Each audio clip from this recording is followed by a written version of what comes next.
അസ്സാം വലൈക്കും. ഇന്നിപ്പോൾ കയ്യിന് ലെങ്ത് ഇല്ലാത്തൊരു ചുരിദാറാണ് ഇത്. അപ്പോൾ ഒരു 3-4 ഇഞ്ച് ഇത് കൂട്ടണം. അപ്പോൾ അതിനായിട്ട് ഞാൻ ഒരു 1 മീറ്റർ തുണി വരെ മേടിച്ചിട്ടുണ്ട്. ഈ പുള്ളിയുള്ള തുണി അതിൽ സ്കാലപ്പ് ചെയ്യാമെന്നാണ് എഴുതുന്നത്.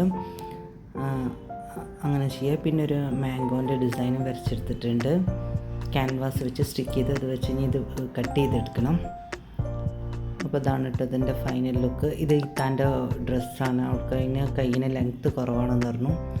അപ്പോൾ ഞാൻ ചെയ്തതാണിത്. ഇങ്ങനെ ഇത് നല്ല നീറ്റായിട്ട് ചെയ്തിട്ടുണ്ട് കേട്ടോ.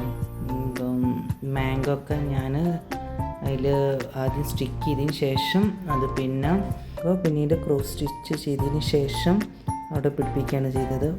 ഈ മാംഗോ വെക്കാൻ കാരണം എന്താ വെച്ചാൽ അതിൻ്റെ ബോഡിയിലൊരു മാങ്ങൻ്റെ ഡിസൈൻ ഉണ്ട്. അപ്പോൾ എനിക്ക് പിന്നെ തോന്നിയതാണ്. കാരണം വെറുതെ ഒരു പീസ് വെക്കണേക്കാളും രസം ഉണ്ടാവുക അതിന് മേലൊക്കെ ഏതെങ്കിലും ഒരു ഡിസൈൻ നമ്മൾ എടുത്തു കഴിഞ്ഞ് കഴിഞ്ഞാൽ നല്ല രസം ഉണ്ടാവും. അതങ്ങനെ ചെയ്തതാണ്.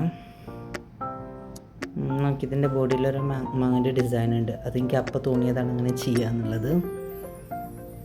ഇപ്പോൾ നിങ്ങൾക്കൊക്കെ എൻ്റെ വീഡിയോ ഇഷ്ടമായിട്ടുണ്ടാകുന്ന കരുതലും സബ്സ്ക്രൈബ് ചെയ്യാനും ഷെയർ ചെയ്യാനും കമൻറ്റ് ചെയ്യാനും മറക്കരുത്. അപ്പോൾ ബൈ.